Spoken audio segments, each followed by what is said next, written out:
उसकी जो मदर थी, जिस वक्त वो उसको सुबह फीड कराने के लिए जाती है, क्रिब में एक डॉल पड़ी होती है और द बेबी इज़ गॉन। जो बच्चा 6-7 महीने पहले जिसकी बॉडी मिली थी, उसकी बॉडी थोड़े दिनों बाद मिली, लेकिन वहाँ पे ना इसने नस्वार खा के फेंकी थी। तो जो PFSA वाली टीम थी, उन्होंने वो नस्वार पिक की and they were able to extract DNA out of that. 30-40 दिन रोज़ वो तीनों लड़के, मैं और हमारी टीम, we use to go to Dhamyal base camp every फजर, और हम उस फजर के टाइम वहाँ खड़े होकर ना अजान सुनते थे कि recognise the azaan, and then one fine day they were able to recognise the sound of अजान।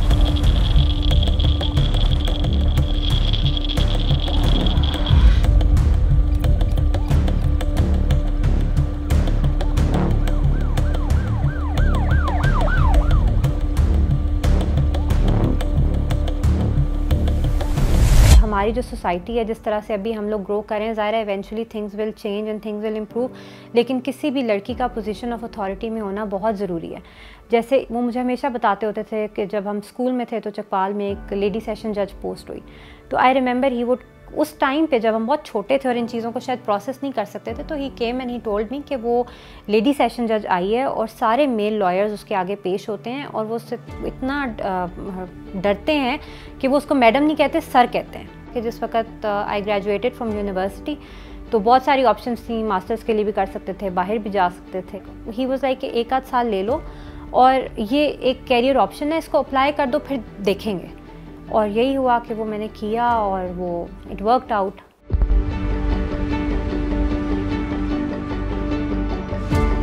नेशनल पुलिस एकेडमी एक अपना ही एक्सपीरियंस था वहाँ का भी। 3 लड़कियाँ थीं और दे वर 13 मेल ऑफिसर्स, तो जो हमारे सारे फिज़िकल क्राइटेरियाज थे वो सेम थे।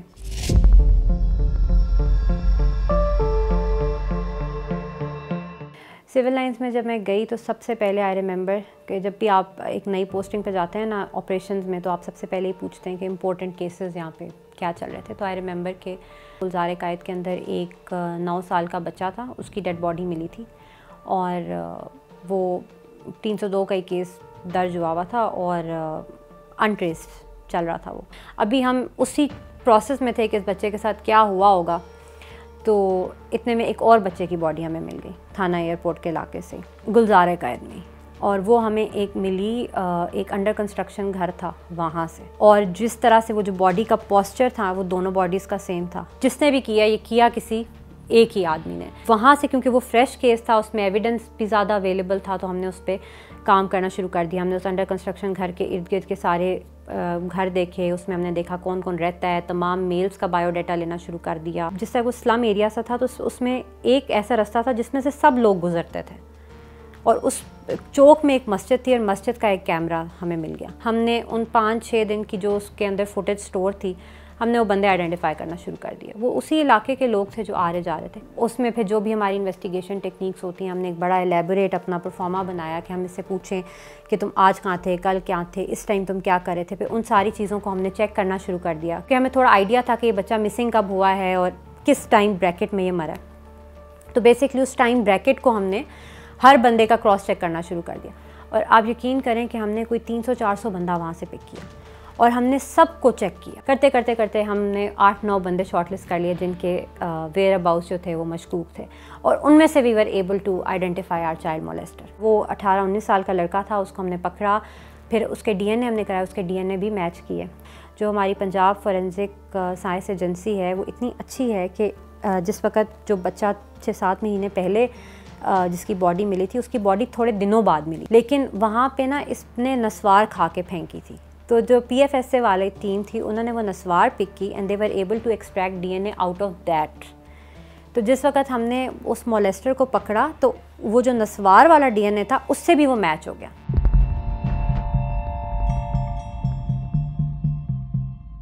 अरशद सब इंस्पेक्टर साहब थे, वो शहीद हुए थे। We were able to figure out कि ये टारगेटेड किलिंग है, ये अदरवाइज़ कोई स्नैचिंग या इस तरह के इंसिडेंट नहीं है। उसके अंदर इन्वेस्टिगेशन बहुत इंटरेस्टिंग थी कि जो उनका अपना क्राइम सीन का मौका था उसमें से हमें इतनी ज़्यादा इंफॉर्मेशन नहीं मिली। हमने पुराने केसेस निकालना शुरू किए तो उसमें हमें 2 और मज़ीद हमारे सब इंस्पेक्टर्स मिले जो कि इसी तरह से टारगेट किलिंग जिनकी हुई थी। फिर हमने इनके सेल टावर के डेटे निकालना शुरू कर दिए कि इधर का डेटा हमने ओवरलैप किया जो कि पिछले मौके थे, जो कि कई साल पुराने थे, 2016 का था, एक 2014 का था, उन पे भी ओवरलैप्ड इट, और उसमें से we were able to find 1 working IMEI।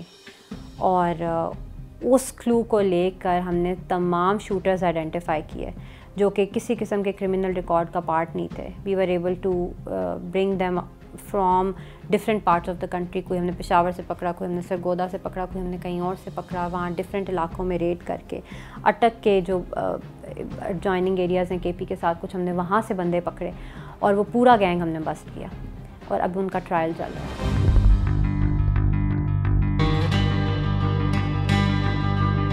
वो लड़का किडनैप हो गया। He was from a very wealthy business family of Rawalpindi. Family को रैंसम कॉल आना शुरू हो जाती है। उसमें फिर अब हमने जब बैकग्राउंड में काम करना शुरू किया तो अगेन हमने यही किया कि देखना शुरू किया कि पिंडी में किडनैपिंग फॉर रैंसम के और कितने केस हुए हैं। तो उसमें हमें पता चला कि इसी तरह एक मरी रोड के एरिया में एक और बिजनेसमैन है जो कि जिसने किडनैपिंग का पर्चा दर्ज कराया है और वो अनट्रेस्ड किया है। मैंने आई रिमेंबर आई कॉल्ड, वो लड़का था 18-19 साल का, मैंने उसको कॉल किया ना, आई आस्क्ड हिम कि आपके साथ भी इस तरह का हुआ था? तो उसने कहा भाई मेरे साथ हुआ था, हमने रैंसम दे दिया था, मेरे फादर भी किसी दुश्मनी में मर्डर हुए हैं, हम पुलिस के साथ बिल्कुल ताउन नहीं कर सकते। तो आई रिमेंबर टेलिंग हिम कि आप ना अपनी मदर से मेरी बात करा दें। तो I talk to his mother. तो मैंने कहा आप आंटी कुछ भी मत करें, आप बस मुझे जो आपके पास अगर वो कॉल्स पड़ी नहीं है ना जो आपको तावान के लिए आती थी, आप बस मुझे वो कॉल्स भेज दें। तो जब वो कॉल रिकॉर्डिंग्स मैंने सुनी तो आई रियलाइज कि यहाँ पे वही बंदा पंजाबी में बोल रहा है जो उन खातून से उर्दू में बोलता था। एक हमारी DSP साहिबा रिटायर्ड थी पुलिस से, she came to my office and she told me that I live in the same area, ये जो पिंडी का मरी रोड रहमानाबाद वाला एरिया है, and my son who runs pharmacies was also kidnapped. उनको मैंने जब कॉल सुनाई तो उनके पास रिकॉर्डिंग्स नहीं थी, बट उन्होंने एकदम, because she was her self from police और उन्होंने पुलिस में इतनी नौकरी की हुई थी, तो उन्होंने एकदम बताया कि यही आवाज़ थी। ठीक, अब हमने ना बहुत कोशिश करके कि वो जो 2 लड़के पुराने थे ना उनको किसी तरह बुला लिया मैंने अपने पास। जो छोटी बातें उनको याद थी ना वो हमने उनसे पूछना शुरू कर दी। तो उन्होंने मैं बताया कि हमें जब लेकर गए थे तो हमें अपने जहाँ से उठाया था और जहाँ पे रखा था वहाँ पे लेके जाने में 30 मिनट से ज़्यादा नहीं लगा था। तो हमें समझ आ गई कि बिल्कुल ये तो सेम सारा मामला है। फिर जाहिर सी बात है हम और ज़्यादा कॉशियस हो गए, क्योंकि अब तो था कि ये तो बड़ा प्रॉपर गैंग है, ये ना हो कि हम थोड़ा सा भी एग्रेशन शो करें तो ये बंदा मार दें। बट एनीवेज फैमिली ने रैंसम दिया हमारा तीसरा विक्टिम भी। जब वो वापस आ गया तो तीनों को इकट्ठे बिठाया। जब तीनों को इकट्ठे बिठाया everything matched, even the chain with which they used to tie their victim, that matched। वो इस तरह की चेन है, उस पर उन्होंने सिल्वर टेप लगाई हुई है, वहाँ एक LCD लगी हुई है, वो लाल रंग की है। फिर हमने उनसे पूछना शुरू कर दिया कि आवाज़ें कैसी आती थी वहाँ पर ना एरिया में। तो उन्होंने बताया कि अजान की आवाज़ आती थी, कहीं करीब मस्जिद है, यानी कि ठीक हो गया। अजान कैसी आती थी? तो वो तीनों ने जब अजान पढ़ी ना तो उसमें वो बताते थे कि एंड में ना वहाँ पर वो पढ़ते हैं अस्सलातु वस्सलामु का या रसूल अल्लाह। साथ तीनों ने बताया कि जिस जगह हमें रखते हैं वहाँ हेलीकॉप्टर की बहुत आवाज़ आती है। एंड वी आस्क्ड हिम कि हेलीकॉप्टर असेंड करने की आवाज़ आती है कि डिसेंड करने की आवाज़ आती है? तो उन्होंने कहा असेंडिंग एंड डिसेंडिंग दोनों आवाज़ें आती हैं। कभी हेलीकॉप्टर जा रहे होते हैं, कभी हेलीकॉप्टर आ रहे होते हैं। ऐसी जगह पिंडी में सिर्फ 2 हैं, आइदर नूर खान बेस और धमियाल। धमियाल बेस कैंप पे हमने वो शॉर्ट लिस्ट कर लिया कि ये जगह ये होगी। वहाँ पर फिर हमने मसाजिद निकालना शुरू कर दी। बिलीव मी, हम 30-40 दिन रोज़ वो तीनों लड़के, मैं और हमारी टीम, we use to go to Dhamial base camp every फजर, और हम उस फजर के टाइम वहाँ खड़े होकर ना अजान सुनते थे कि recognise the azaan. And then one fine day they were able to recognise the sound of azaan. तीनों ने कहा कि ये अजान हमें ना करीब से उस घर में आती थी। हमें ये पता था कि उन्होंने बताया कि जब आँख पे पट्टी बांधते हैं तो नीचे से हमें पता चलता है कि स्लाइडिंग गेट खोल के हमें अंदर बाहर कर रहे थे। और वो जो स्लाइडिंग गेट है, एक ने बताया कि मुझे लगता है वो काले रंग का था। और हमने कहा हम डोर टू डोर सर्च करेंगे।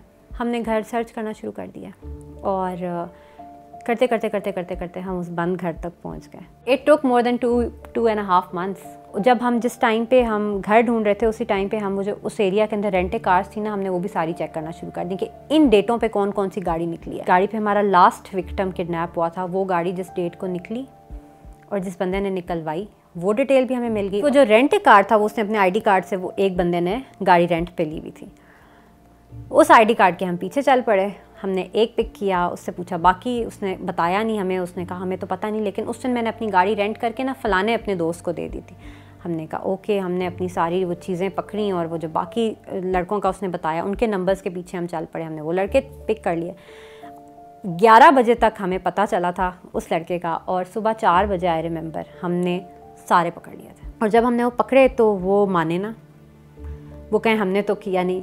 और अभी सुबह का ही टाइम था, आई थिंक अजानों का टाइम था, तो उनमें से एक की जेब से ना लिस्ट निकल आई। उसने 12 बंदों की लिस्ट बनाई हुई थी, 12 जो पिंडी के अमीर लोग हैं ना, उसने उनकी लिस्ट बनाई हुई थी, जेब में रखी हुई थी, और 3 उसने टिक मारे हुए थे उसके ऊपर कि ये 3 हो गए हैं, तो बाकी हमने कहा ठीक है, आपको कुछ नहीं पता, आप ये लिस्ट एक्सप्लेन हमें कर दें। वी न्यू के दीज आर द गाइज। तो फिर उनका भी ट्रायल चल रहा था। तहफ़्फ़ुज़ centre was basically Sir Ehsan's brainchild and I was the one who executed it. तहफ़्फ़ुज़ सेंटर बनाने की ना रीज़न ये थी कि जिस वक्त ट्रांसजेंडर का क्राइम होता है, लेकिन पर्चा है नहीं हमारे पास, कोई रजिस्टर्ड क्राइम नहीं है, बट 1-5 चलती है और उसके बाद हमें कुछ पता नहीं चलता कि किधर गए वो लोग, कंप्लेनेंट कोई आता नहीं है। और हमें ये भी रियलाइजेशन थी कि उसमें एक रीज़न पुलिस का एटीट्यूड भी है कि ट्रांसजेंडर पहले ही विक्टिमाइज़ हुआ होता है, उसके बाद वो पुलिस स्टेशन आता है तो पुलिस स्टेशन में भी उसको कोई अटेंड नहीं करता। तो ही वाज लाइक कि हम एक फ्रंट डेस्क बनाते हैं which is only for transgender. Women थाने के साथ we created a separate help desk. उसमें हमने सारी पुलिस फैसिलिटीज़ दी जिसके अंदर आप हर तरह का क्राइम रिपोर्ट कर सकते हैं। या बेसिकली अगर ट्रांसजेंडर किसी भी किस्म की कोई पुलिस हेल्प चाहता है तो he will just walk in and he would know कि आगे ट्रांसजेंडर बैठा होगा। Within first year I remember there were more than 800 to 900 reports, जिसमें transgenders were coming for different services from police. कोई अपना रेंटल एग्रीमेंट, इनके साथ तो ये तक होता था कि आप कहेंगे कि मेरा तुम पोर्शन रेंट पे ले लो, पैसे ले लिए और फिर आपको घुसने ही नहीं दिया, तो वो अपने रेंटल एग्रीमेंट रजिस्टर कराने, अपनी लॉस रिपोर्ट्स कराने, कोई पुलिस मतलब यहाँ तक वो पूछने आते थे कि हमारे साथ ये चीज़ हो रही है, इज़ इट लीगल और इलीगल। क्राइम ड्रॉप हो गया ट्रांसजेंडर के अगेंस्ट क्योंकि रिपोर्टिंग स्टार्ट हो गई। एक हुआ, फ़ौरन रिपोर्ट हुआ, FIR दर्ज हुई, पुलिस रिस्पॉन्स हुआ और पुलिस का रिस्पॉन्स भी चेक हो रहा था। जैसे वो ये भी हमें बताते थे वहाँ आके कि SHO ने बदतमीज़ी की है, और फिर हम पूछते थे SHO से, भाई कि आपने क्यों की है बदतमीज़ी। ये एक पाकिस्तान की हिस्ट्री में तहफ़्फ़ुज़ सेंटर पहली ऐसी जगह थी जो कि आपने ख्वाजा सराओं के लिए बनाई। इससे पहले हमारी स्टेट ने अनफॉर्चुनेटली ख्वाजा सरा को किसी किस्म की कोई प्रोटेक्शन कभी ऑफ़र ही नहीं की। और ख्वाजा सरा कौन है? मैं और आप जैसे लोग हैं ना। आई रिमेंबर जिस वक्त सर एहसन ने हमें कहा ना कि ये बनाते हैं, तो हमारे अपने सर्कल में से भी बहुत रेजिस्टेंस आई कि वो कहेंगे पुलिस में खुसरे आ गए हैं। तो आई रिमेंबर ही सेड कि खुसरा तो मेरे और आपके घर में भी आ सकता है, वो तो कहीं भी आ सकता है। ये तो कोई रीज़न नहीं है कि आप उसको जो है वो ऑस्ट्रेसाइज कर दें और आप उसको पुलिस प्रोटेक्शन तो हर बंदे का राइट है।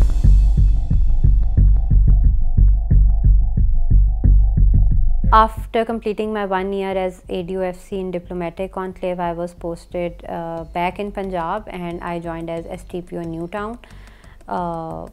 न्यूटाउन जो है पिंडी का, it is one of the crime wise biggest circle. यहाँ पे हम आई वॉज पोस्टेड तो थोड़े ही दिन गुजरे होंगे, तो यहाँ पे जो बड़ा केस हुआ था वो एक new born baby Holi family hospital से किडनैप हो गया था। तो वो रात को पैदा हुआ था और उसकी जो मदर थी जिस वक्त वो उसको सुबह फीड कराने के लिए जाती है 5-6 बजे, तो क्रिब में एक डॉल पड़ी होती है और the baby is gone. I think by midday police में कंप्लेंट होती है 11-12 बजे के around. We rush to the hospital. पहले ऑब्वियसली हमें होता है कि कोई रिश्तेदार तो नहीं ले गया, कोई ज़ाती दुश्मनी तो नहीं है, बट नहीं, ऐसे नहीं होता। वो बच्चा गया और कुछ पता नहीं कहाँ चला गया। फिर we started looking at the cameras.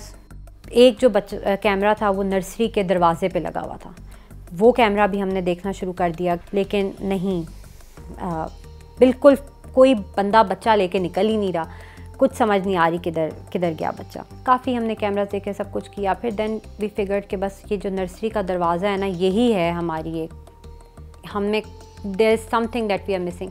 Obviously हमने we detained all the staff, we detained all the nurses, जो अंदर पेरेंट्स थे जिनको हम रोक सकते थे उनको भी हमने रोका हुआ था कि किधर गया। फिर there was one sub inspector, he said कि मैडम ये बैग देखें, ये औरत जब बैग लेके जा रही है तो इसने हाथ में पहना हुआ है, it was a hand bag, और जब ये बाहर निकल रही है तो she is holding it like this, ये बच्चा कहीं इस बैग में तो नहीं है। एंड यू आर लाइक नहीं इसमें तो नहीं हो सकता, बट देन वी रीप्लेड इट, और हमने उस वीडियो को स्लो किया और वी फिगर्ड कि जब वो जाती है तो वो जो उसका एक हैंड बैग होता है उसने उसको ऐसे पकड़ा होता है, यानी कि वो फोल्डेड होता है, लेकिन जब वो बाहर निकलती है आफ्टर 5, 6, 7 मिनट्स फ्रॉम नर्सरी तो उसने नीचे हैंग किया होता है, और उस हैंड बैग का जो मुंह होता है ना वो इस तरह खुला हुआ होता है जैसे आप शॉपर में कोई भारी चीज़ डालें तो शॉपर ऊपर से खुल जाता है। And we were like this, ये बच्चा लेकर हमारा गई। तो उस औरत ने पूरी चादर की हुई थी, और फिर हमने देखा कि वो जिस तरह जब लॉबी से निकलती है तो वो तेज़ तेज़ तेज़ तेज़ चल के होली फैमिली की सीढ़ियों से नीचे आ रही है, वहाँ से फिर दरवाजे में आ रही है,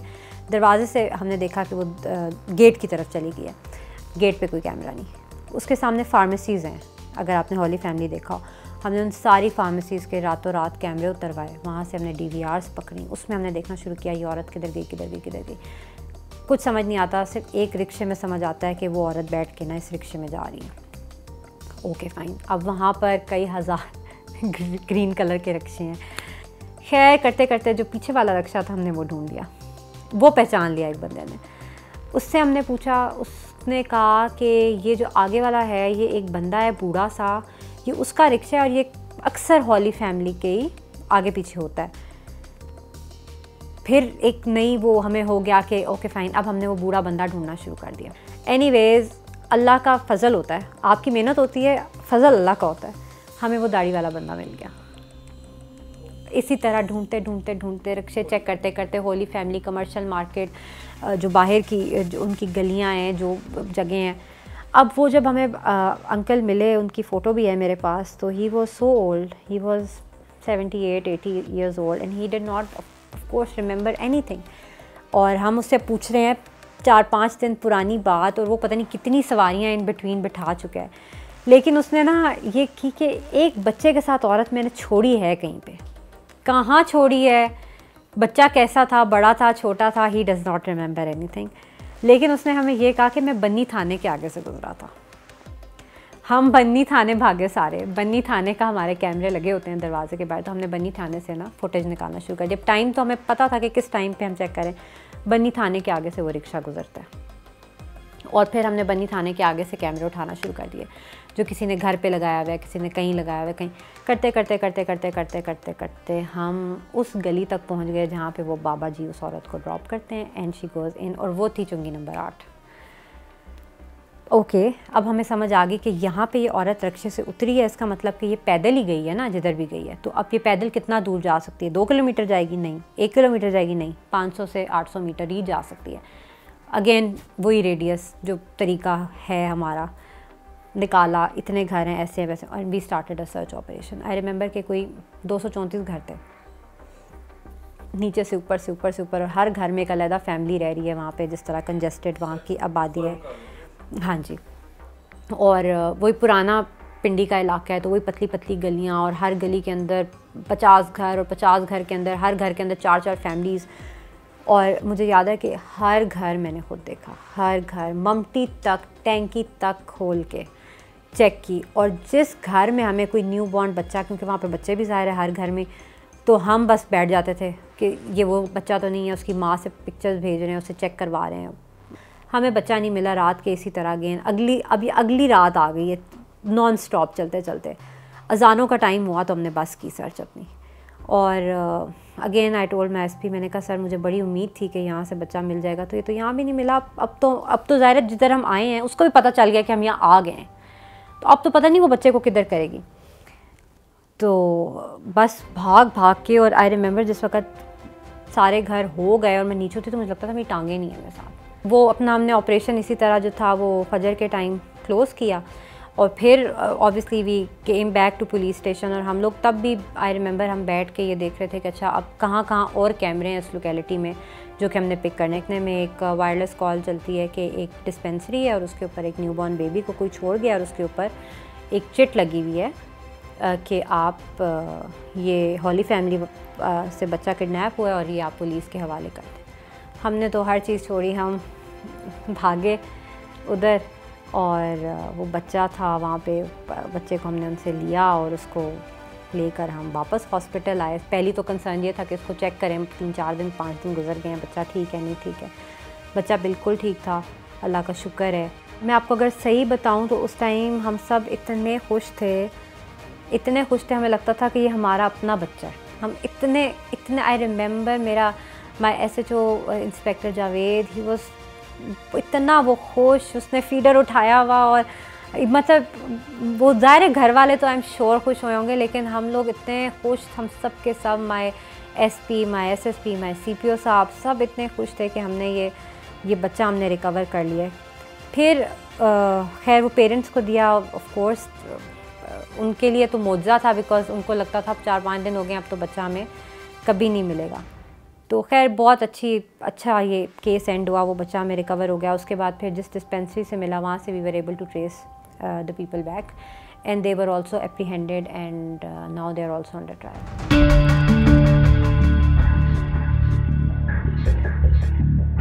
After New Town, I joined as STPO Kosar in Islamabad, and Kosar subdivision basically ज़्यादातर लॉ एंड ऑर्डर होता है वहाँ के ऊपर, लेकिन उसमें जो हम एक मेजर केस था वो ये था कि जो पत्थर पॉइंट है जो मुनाल जाते हुए आपका आता है, वहाँ पर एक कतर एम्बेसी का एक वर्कर था पाकिस्तानी हु वाज मर्डर्ड। खैर उस केस पे हमने काम करना शुरू किया। उसमें उस आदमी की वाइफ भी उसके साथ थी जिस वक्त उसका मर्डर हुआ, और वो खातून ये बताती थी कि लंबे बालों वाले 3-4 बंदे आए बाइक के ऊपर और उन्होंने मेरे हस्बैंड से स्नैचिंग की अटैम्प्ट की, और इन द प्रोसेस वो फायर किया और माय हस्बैंड पास्ड अवे। फिर ये हुआ कि कैमरास वगैरह आ गए। इस्लामाबाद में तो बहुत ज़्यादा सेफ सिटी वाले कैमरे भी हैं और सब हैं, वो सब ने देखना शुरू किया। लेकिन जो मेरे से पहले तक की इन्वेस्टिगेशन थी उसमें भी ऑफ कोर्स कोई बालों वाले लोग उनको इस तरह के मिले नहीं। हमने उस औरत का फ़ोन भी लिया, उस बंदे का भी फ़ोन दोबारा से लेना शुरू किया, टावर IDs वगैरह दोबारा उठाई, दोबारा CDRs मंगवाई, और जो भी हमारा टेक्निकल प्रोसेस होता है वो हमने दोबारा से करना शुरू किया। फिर बहुत हिम्मत करके जो उसकी बेवा थी, who was at that time still उसकी इद्दत चल रही थी, उसको हमने कहा कि आप आ जाएं। And I started talking to her कि what happened again and again I started asking her questions. So I figured कि जब मैं उससे बार बार सवाल पूछती हूँ ना, तो उसकी थोड़ी स्टोरी जो है ना वो चेंज आती है, सेम सवालों में भी चेंज आती है। मैं आपको बताऊँ ये एक ह्यूमन साइकी होती है कि जब आप एक ट्रॉमा से गुजरते हैं ना तो you repeat the same things for the next 10 years। तो वही जब मैं उससे इसी कॉन्सेप्ट के ऊपर when I was asking her questions, तो उसकी वो डिटेल्स चेंज आती थी, बहुत माइन्यूटली चेंज होती थी बट चेंज आती थी। So that made her suspicious के ऐसे तो नहीं होता। फिर खैर जब हमने उसके फ़ोन वगैरह चेक करने शुरू किया तो we found that she was in contact with somebody, then we were able to find a hidden number and that number was present on the crime scene at the time of murder. And फिर बड़ा हमने silently जब हमने उस बंदे को pick किया और उससे हमने सवाल जवाब करना शुरू किया तो पता चला कि उस बंदे ने मारा होता है उस आदमी को, और वो केस भी हमने पे ट्रेस कर लिया था और वो भी बंदा भी अंडर ट्रायल है। ऑब्जेक्टिव था कि उसकी वाइफ ने she wanted to marry somebody else, so she made the guy kill her husband.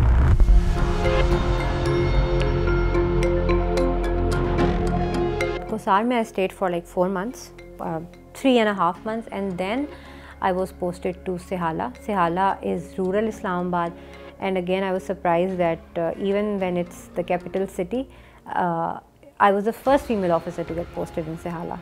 Nobody else was ever posted before me. Sehala के अंदर इस तरह से है कि Sehala के अंदर अर्बनाइजेशन क्योंकि ज़्यादा स्पीड से हो रही है, तो अच्छे घर हैं, वेल ऑफ लोग हैं, तो ये जो होता है ना टारगेट होता है आपका हाउस रॉबर्स का और इस तरह के लोगों का। साथ ही साथ यहाँ पे हुमक लगता है, जो कि इंडस्ट्रियल एरिया है, तो आपकी बहुत ज़्यादा ट्रक मूवमेंट है फ्रॉम ऑल ओवर पाकिस्तान।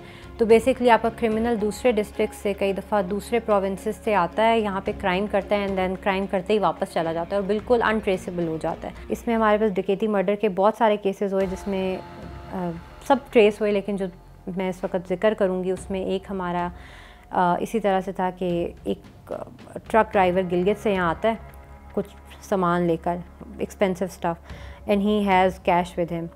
और इसी तरह 3 लड़के आते हैं बाइक के ऊपर, उसको रोकते हैं, वो आगे से ज़ाहिर रेजिस्ट करता है बिकॉज ही हैज़ कैश, वो फायर करते हैं, he dies on spot and no camera, no nothing, no cell coverage,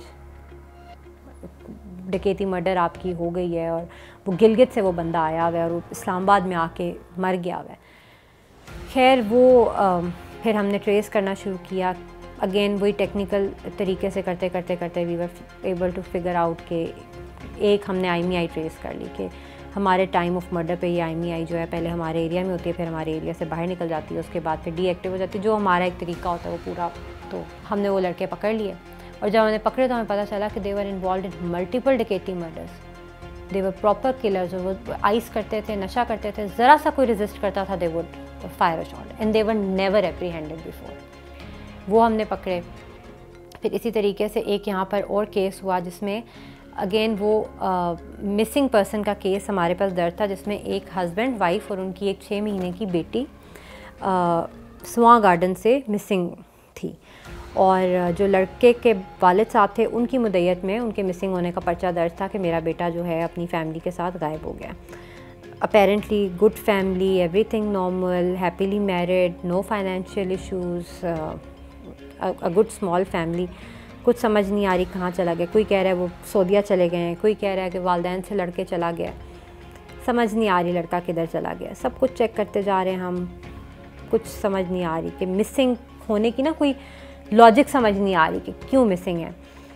करते करते करते फिर वही the drill, cameras, phone, everything वो निकालना शुरू हम करते हैं। तो हमें पता चलता है कि जो लास्ट सीन मुलाकातें हैं वो लड़की के वालिद की हैं उस न्यूक्लियर फैमिली से। फिर करते करते करते चेक करते करते हमें घर में से, पूरे घर में से एक खून का कतरा मिल गया, just 1 small drop of blood, जो कि इतना छोटा था और इतना मिनिस्कल था कि वो टेस्ट भी नहीं हो सकता था कि वेदर इट्स ह्यूमन ब्लड और नॉट। बट फिर वहाँ से हमारी ना डायरेक्शन चेंज हो गई कि ये कहीं मिसिंग करते करते इनके साथ कोई और हादसा तो नहीं हो गया। फिर जाहिर सी बात है, फिर हमने फैमिली को पूछना शुरू कर दिया, फिर दोस्तों को पूछना शुरू कर दिया, कब आया, कब किया, किससे बात हुई। करते करते करते सारा शक हमारा लड़की के बाप पे जाना शुरू हो गया। वो खुद जो था विक्टिम बना हुआ था, जी मेरी तो बेटी और नवासी गुम गई, तो आप मुझे छेड़ रहे हैं और मैं मीडिया के पास चला जाऊँगा, मैं ये करूँगा, मैं वो करूँगा। जब हम बिल्कुल बेबस हो गए ना, तो फिर हमने कहा नहीं, ही इज़ हमारा प्राइम सस्पेक्ट है और इसको हमने जैसे भी करना है। उसको हम पकड़ के ले आए, उसकी हमने चीज़ें चेक करना शुरू की। हमने देखा कि जिन दिनों में हमारी फैमिली मिसिंग हो रही है, इसलिए किन लोगों से राब्ते में, जिन लोगों से वो राब्ते में था उनको हमने पिक किया। उनमें से को पिक करते करते एक हमें उनमें से बैड कैरेक्टर का बंदा मिल गया, उसको हमने पिक किया। उसके साथ जब थोड़ी सी हमने अपनी तफ्तीश वगैरह स्टार्ट की तो उसने कहा कि ये तो अंकल ने ख़ुद मरवाएँ अपना दामाद, अपनी बेटी और अपनी 6 महीने की बच्ची, उनकी 6 महीने की नवासी, क्योंकि इनकी बेटी हिस्सा मांग रही थी। तो इन्होंने सोचा कि हिस्सा देने से बेहतर है कि मैं इनको मार दूँ। तो इसने 2-3-4 बंदे इस तरह के मंगवाए, ख़ुद अपनी बेटी के घर गया, उसको कहा कि मुझे चाय बना के दो। जब बेटी अंदर चाय बनाने गई तो पहले इसने उन बंदों की मदद से दामाद को मारा, खुद मारा। फिर उसकी जो 6 महीने की छोटी बच्ची थी उसके मुंह पे तकिया रख के उसको सफोकेट करके मारा। और फिर जब बेटी आई तो बेटी की भी गर्दन काट दी। उसके बाद फिर स्वां गार्डन का जो एरिया है वहाँ पे खाई ढूंढी और तीनों की बॉडीज़ को जाके वहाँ डंप कर दिया। और 2-2.5 महीने ये केस इसी तरह चलता रहा कि वो मिसिंग है। फिर 2.5 महीने बाद जब हम वहाँ गए तो वो सारी जगह लेवल हो गई हुई थी, क्योंकि वहाँ पे तो हाउसिंग सोसाइटीज़ बन रही हैं। फिर हमने एक्सकवेटर्स वगैरह अरेंज किए और बड़ी मुश्किल से 2 दिन हमने डिगिंग की और डिगिंग करके finally we were able to recover the bodies.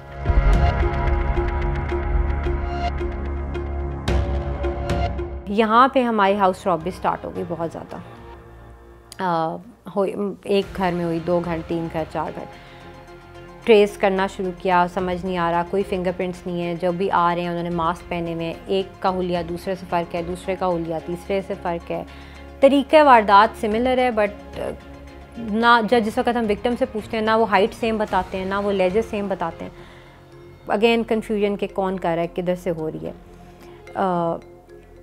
ये भी फिर हमने जब इसको ट्रेस करना शुरू किया तो इसमें एक आध हमारा फ़ोन चला गया।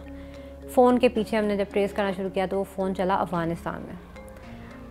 फिर हमने अफ़गान नंबर्स की जो तरीका होता है रिवर्स CDRs मंगवाने का, हमने वो मंगवाई।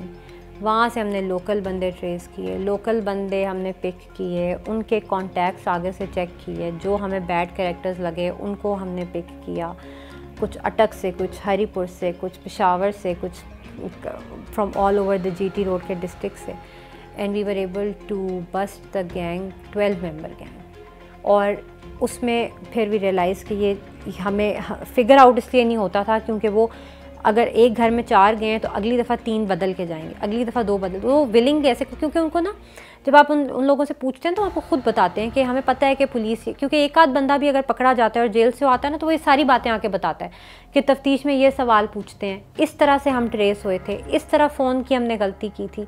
तो वो भी जैसे हम आपस में डेटा शेयर करते हैं, वो भी अपने आप से डेटा शेयर कर रहे होते हैं, ट्रेनिंग कर रहे होते हैं एक दूसरे की।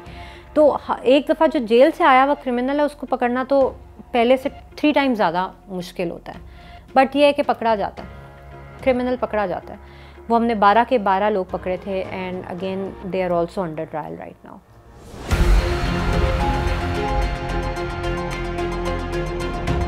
After Sehala, I got promoted as SP from ASP, and I joined FIA in cyber crime wing. Cyber crime के अंदर हमारे पास ज़्यादातर केसेस होते हैं वुमेन हरासमेंट के, फीमेल हरासमेंट के, इसमें हमारे पास चाइल्ड पोर्नोग्राफी के बहुत केसेस होते हैं, इसमें हमारे पास ब्लास्फेमी के बहुत केसेस होते हैं। तो लेकिन जो अगर मैं कहूँ कि जो ज़्यादा इसमें इम्पोर्टेंट हैं या सेंसिटिव हैं वो ऑफ कोर्स ये जो ख़वातीन की पिक्चर्स वगैरह लीक हो जाती हैं ऑनलाइन, या किसी के अक्सर बहुत ज़्यादा केस इस तरह के होते हैं कि जैसे एक खातून अपना फ़ोन बेचेगी और जो एक बिल्कुल अननोन बंदे के हाथ में वो फ़ोन जाएगा और वो उस फ़ोन में से उसका डेटा रिट्रीव कर लेगा और फिर उस डेटे के थ्रू वो उसको ब्लैकमेल करेगा। ये बहुत ज़्यादा होता है। और इवन मेरे पास एक केस आया जिसमें एक खातून का लैपटॉप था, और जैसे हम कोई भी पर्सनल चीज़ आप अपनी पर्सनल डिवाइस में रख सकते हैं, वो उसने कहीं सेल किया, वो यहाँ से सेल होकर लाहौर चला गया और लाहौर में जाके उन्होंने उसमें से वो डेटा रिकवर कर लिया और वो उसको हरास करके उससे एक्सटॉर्शन करके कितने पैसे लेता रहा बंदा, उस लड़की को डरा के। और जाहिर सी बात है ख़वातीन डरती हैं, वो बोलती नहीं है क्योंकि उनको होता है फैमिली का ऑनर और societal pressure and name shaming, सब चीज़ें साथ चल पड़ती हैं। इस तरह के केसेस होते हैं। और चाइल्ड पोर्नोग्राफी बहुत ज़्यादा है, इसके बहुत सारे केसेस हम FIA के अंदर डील करते हैं साइबर क्राइम।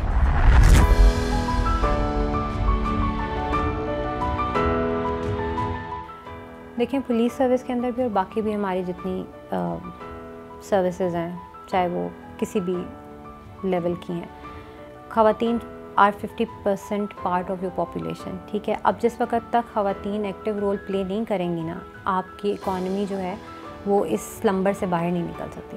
इसमें सबसे इम्पोर्टेंट रोल ऑफ कोर्स जो लड़कियां हैं उनका भी है, लेकिन मुझे लगता है सबसे ज़्यादा इम्पोर्टेंट रोल उनके पेरेंट्स का है। अगर मैं कहूँ कि मैं इंडिपेंडेंट हूँ, मैं सक्सेसफुल हूँ, I am able to talk to you confidently, I am able to live my life on my own term, I will give all my credit to my father, right, he gave me the wings. ये सही बात है। आपकी जो immediate family होती है ना, उसके पास एबिलिटी होती है एक बहुत अच्छे टाइम तक आपके विंग्स क्लिप करने के भी और आपको विंग्स दे देने की भी। तो सबसे पहली तो बात यह कि उन फैमिलीज़ को मैं कहना चाहूँगी कि अपनी बच्चियों पे ट्रस्ट करें, उनको वही अपॉर्चुनिटीज़ प्रोवाइड करें जो आप अपने मेल चिल्ड्रन को करते हैं।